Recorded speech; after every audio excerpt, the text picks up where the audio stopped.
July 15th in the year of the plague 2020. I am Hugh Hewitt inside the Beltway. Thank you so much for joining me. The rundown today begins because there's a lot of news, but occasionally you have to stop and recognize a seminal moment with the resignation letter of Barry Weiss delivered to the New York Times yesterday and released online by Barry Weiss. Barry Weiss is an opinion editorial staff editor and writer.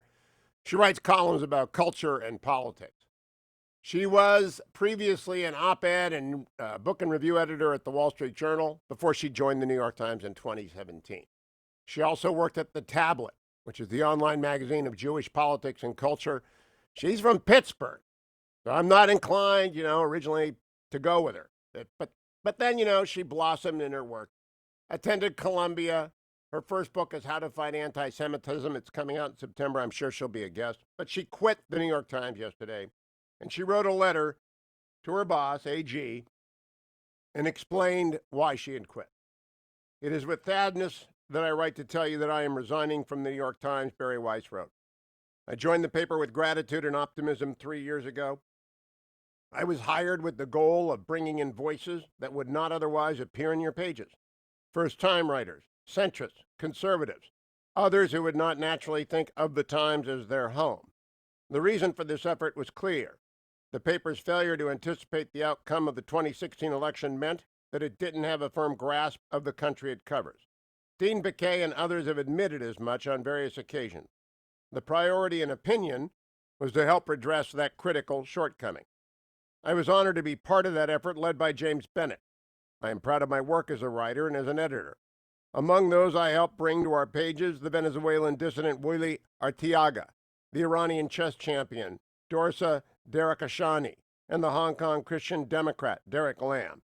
She also then mentions a great number of people, including conservatives, many others. But the lesson, she continues, that ought to have followed the election, lessons about the importance of understanding other Americans, the necessity of resisting tribalism, and the centrality of the free exchange of ideas to a democratic society, have not been learned.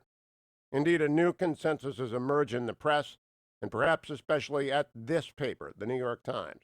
That truth isn't a process of collective discovery, but an orthodoxy, already known to an enlightened few whose job is to inform everyone else. Twitter is not on the masthead of the New York Times, but Twitter has become its ultimate editor. As the ethics and mores of that platform have become those of the paper itself has increasingly become a kind of performance space.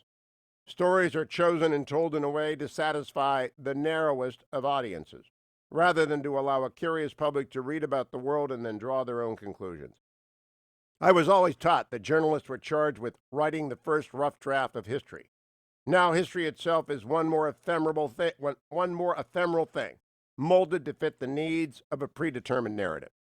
My own forays into wrongthink with a capital W have made me the subject of constant bullying by colleagues who disagree with my views.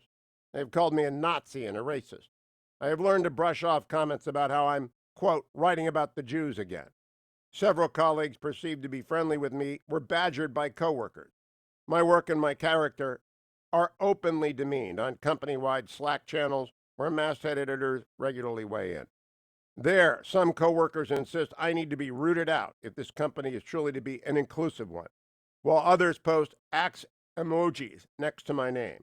Still other New York Times employees publicly smear me as a liar and a bigot on Twitter, with no fear that harassing me will be met with appropriate action. They never are. Though there are terms for all of this: unlawful discrimination, hostile work environment, and constructive discharge. I'm no legal expert, but I know that this is wrong. I do not understand how you have allowed this kind of behavior to go on inside your company in full view of the paper's entire staff and public. And I certainly can't square how you and the other Times leaders have stood by while simultaneously praising me in private for my courage. Showing up for work as a centrist at an American newspaper should not require bravery. Part of me wishes I could say that my experience was unique. But the truth is that intellectual curiosity, let alone risk-taking, is now a liability at the New York Times. Why edit something challenging to our readers, or write something bold only to go through the numbing process of making it ideologically kosher? when we can assure ourselves of job security and clicks by publishing our 4,000th op-ed arguing that Donald Trump is a unique danger to the country and the world. And so self-censorship has become the norm. What rules that remain at the Times, the New York Times, are applied with extreme selectivity. If a person's ideology is in keeping with the new orthodoxy, they and their work remain unscrutinized. Everyone else lives in fear of the digital thunderdome. Online venom is excused so long as it is directed at the proper target. Op-eds that would easily have been published just 2 years ago would not get an editor or a writer in serious trouble, if not fired. If a piece is perceived as likely to inspire backlash internally or on social media, the editor or writer avoids pitching it. If she feels strongly enough to suggest it, she is quickly steered to safer ground. And if, every now and then, she succeeds in getting a piece published that does not explicitly promote progressive causes, it happens only after every line is carefully massaged, negotiated, and caveated. It took the paper 2 days and 2 jobs to say that the Tom Cotton op-ed, quote, fell short of our standards. We attached an editor's note on a travel story about Jaffa shortly after it was published because it, quote, failed to touch on important aspects of Jaffa's makeup and its history. But there is still none appended to Cheryl Strayed's fawning interview with the writer Alice Walker, a proud anti-Semite who believes in the lizard Illuminati. The paper of record is, more and more, the record of those living in a distant galaxy, one whose concerns are proudly removed from the lives of most people. This is a galaxy in which, to choose just a few recent examples, the Soviet space program is lauded for its diversity. The doxing of teenagers in the name of justice is condoned. And the worst caste system in human history includes the United States alongside Nazi Germany. Even now, I am confident that most people at the Times do not hold these views, yet they are cowed by those who do. Why? Because perhaps they believe the ultimate goal is righteous. Perhaps because they believe that they will be granted protection if they nod along as the coin of our realm, language, is degraded in service of an ever-shifting laundry list of right causes. Perhaps because there are millions of unemployed people in this country and they feel lucky to have a job in a contracting industry. Or perhaps it is because they know that nowadays standing up for principle at the paper does not win plaudits. It puts a target on your back. Too wise to post on Slack, they write to me privately about the, quote, new McCarthyism, close quote, that has taken root at the paper of record. All this bodes ill, especially for independent-minded young writers and editors paying close attention to what they'll have to do to advance their career. Rule 1, speak your mind at your own peril. Rule 2, never risk commissioning a story that goes against the narrative.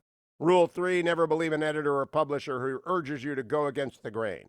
Eventually, the publisher will cave to the mob, the editor will get fired or reassigned, and you'll be hung out to dry.